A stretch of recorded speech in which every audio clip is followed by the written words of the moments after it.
angel who was sitting up on the throne of God, he don't like you because God made you even higher than him. Amen. Come on now. Preach, Pastor.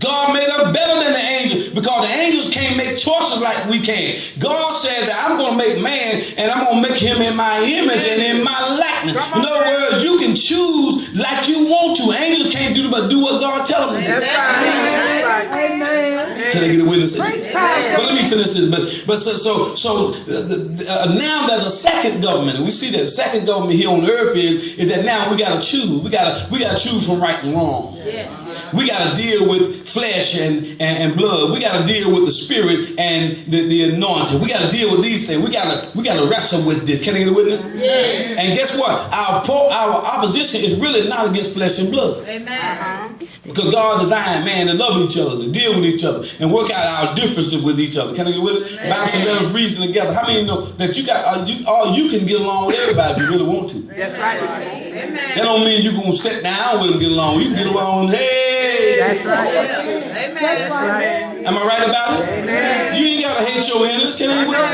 He told you to love your enemies. Yes, it is. Do good to those who don't got you. That's right. Am I right about it?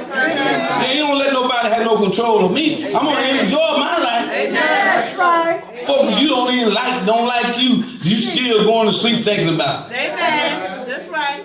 You don't let them get in your house, in your bed. Am I right about it? Forgive them, let them go. Move on. Am I right about it?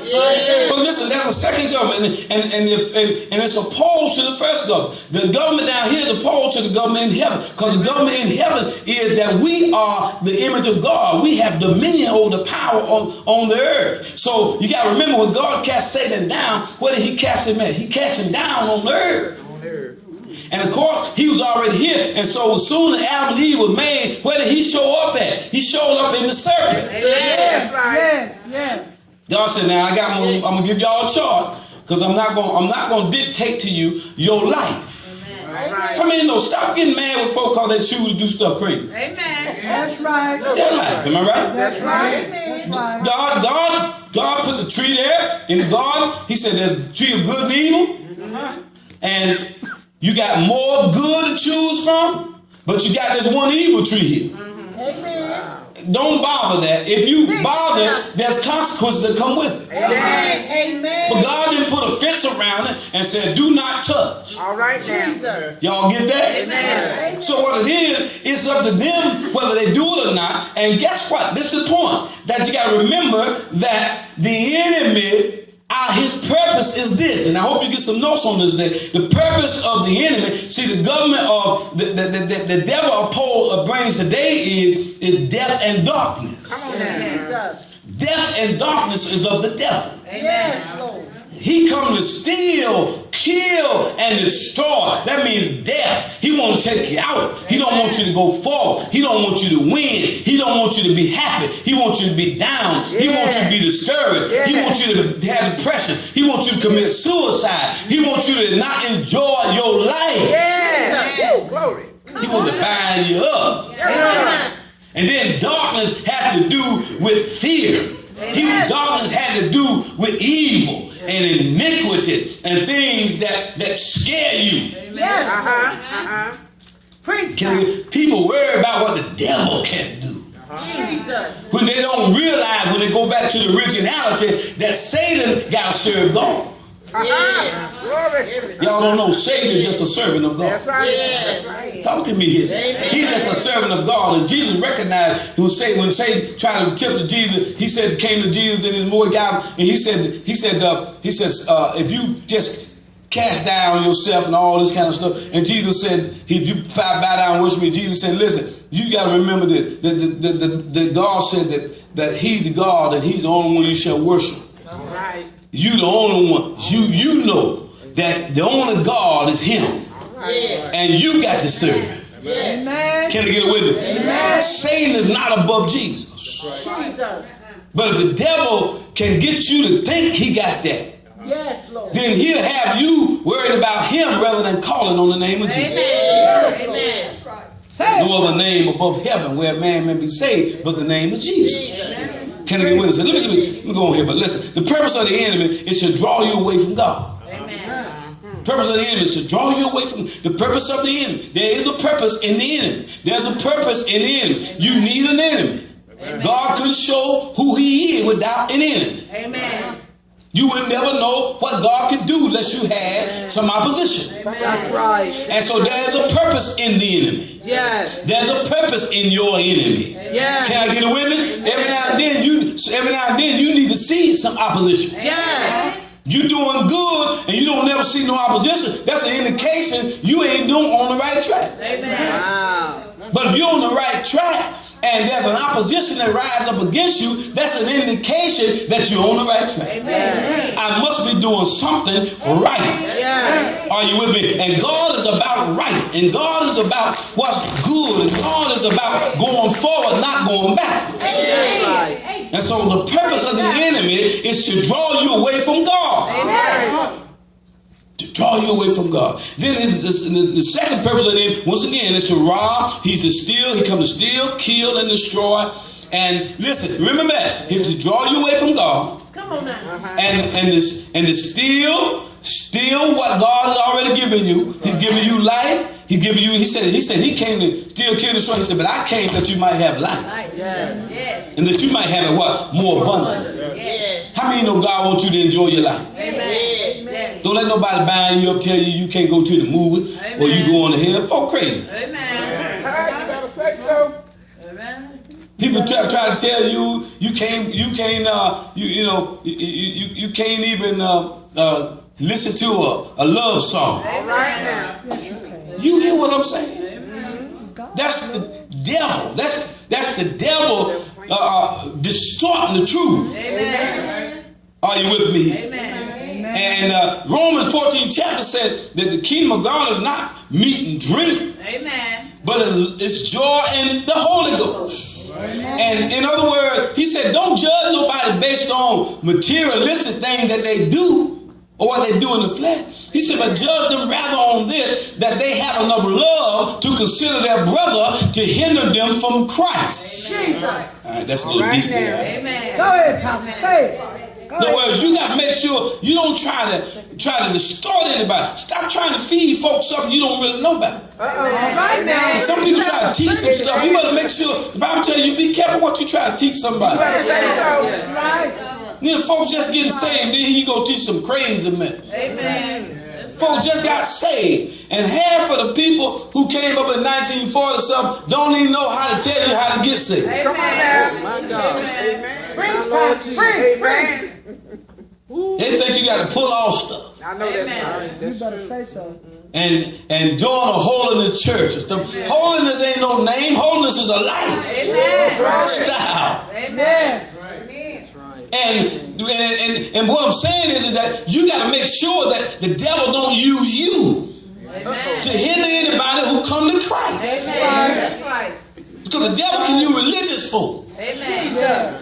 A lot of times your enemy is sitting right beside you, Jack. Because they talk, they're doing this here. Amen. Yeah, well, they're in opposition against the doctrine of God. Amen. Amen. Bible said, last day there shall be a seducing spirit. Yes. And doctrines of devils. Amen. Amen. Yeah, and so the bottom line is that the devil, you got to remember that his purpose of the devil is to draw you away from God, to steal what God has given you, and that's the truth. You got to have the truth. You shall what? Know the truth, and what's going to happen? Amen. Truth. God, listen. If I preach this gospel and y'all bound every week, this ain't the truth. See, let me tell you something. Let me tell you something. God came to deliver me. So when I was in bondage, God didn't come to me just to tell me I was in bondage and beat me down. God trying to bring me out of what I'm out of. Amen. So you got to go to church and folk got to beat you up for what they perceive that you done because they don't know. Amen. That's right. Amen. And try to judge you. I'm in the wrong place. Yeah, that's right. That's right. He tell you don't stand in the way of sinners. Don't sit in the seat of the scornful. That's right. See, some of these people they in places of judging people. Amen. Yeah, that's right. And how many know God said don't look at the outer appearance, but don't look at the heart. Until you don't know my heart till you sit down with me. That's right. Eat bread with me. Then you'll know my heart. You say, oh man, he's a good guy. Amen. You know what I'm saying? He said, don't look at the outward appearance, but God looked at the heart. And he said that there's a way that seems right unto a man, but the end of the ways of death. He said, he tells us also in the word of God, he tells us that it's not what goes on a man defiling, but what comes out of it. Amen. That's right. Amen. Are you with me? I'm trying to teach you. But listen, remember the purpose of the enemy. And I could go on some more about the purpose. But then look at the method of the enemy. Come on, look at the method. The method of the enemy is to appeal to your natural man. Amen. Amen. The method of the enemy is to appeal to your natural man, Priscilla. See, you got a God factor in you. There's a God originality in you. There's a God knowledge in you. And the devil, he wants to overwhelm you with your natural man. Amen. How many know that the natural man is about the flesh? Yes. Natural man cannot understand the things of the spirit. Amen. They're all foolishness to him. Yeah. And when the devil appeals to your nature, he appeals to your nature. And by nature, we are what? Known. You be able to tell the truth about it.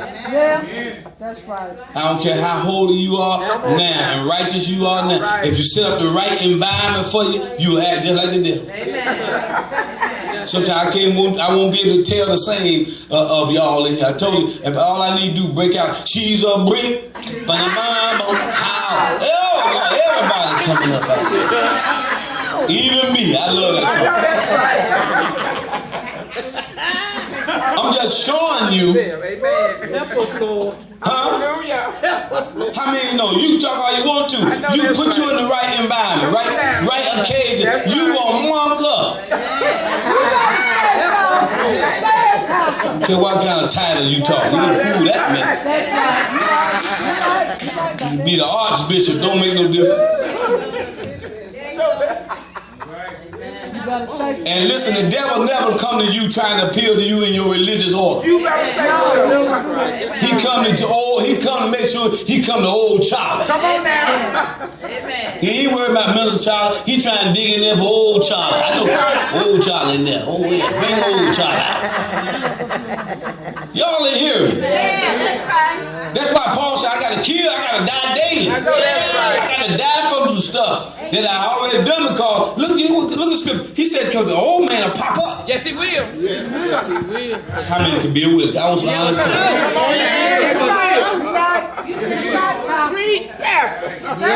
And he didn't say he'll pop up every now and then. He said, I got to kill that joker every day. Every day. I die daily. You see what I'm saying? And so the devil, he appeals to the natural. He appeals to the natural stuff, nigga. So you got to understand, don't ever judge. Young people don't understand this thing, but don't ever judge people based on whether they cussed or not, whether they're a Christian. Come on now, say something. Say something. Whether they took a drink of liquor, that don't mean they ain't no Christian. Because they ain't what go in the foul. Come on, it's right. Come on. It's how they act. That's right. Sure enough. Some folk ain't never drunk no liquor and will cuss you right out. Yes, sir. And some folk will drink liquor and act just as cool as Deacon Noah. Tell you I love you, man. That's right. Y'all hear what I'm saying? Don't judge people on that. So God is saying to us that it's the devil who, I'm not trying to condemn you. I want to bless you. I want to take you higher. But what it is, I want you to understand that the methods of the devil is to appeal to your natural man. Yes. Yes. You want to pull up that old man. Yes, sir. That's right. You got to put it back. Yep. Elder Mary really said, I talk about put the monkey in the cage. She said it one time. I never heard her say it that way.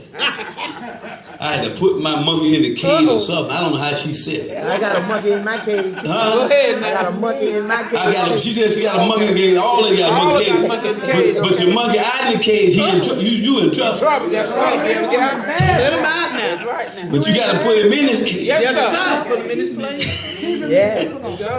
He will embarrass you. Yes, he will. Because how many done some stuff you really wish you hadn't done it after that? I'm talking about being saved. Preacher. Amen. I let that monkey out and put him back in. Yes, sir. Put double locks on that joke this time. Yes, sir. And then they still try to get out. But yeah,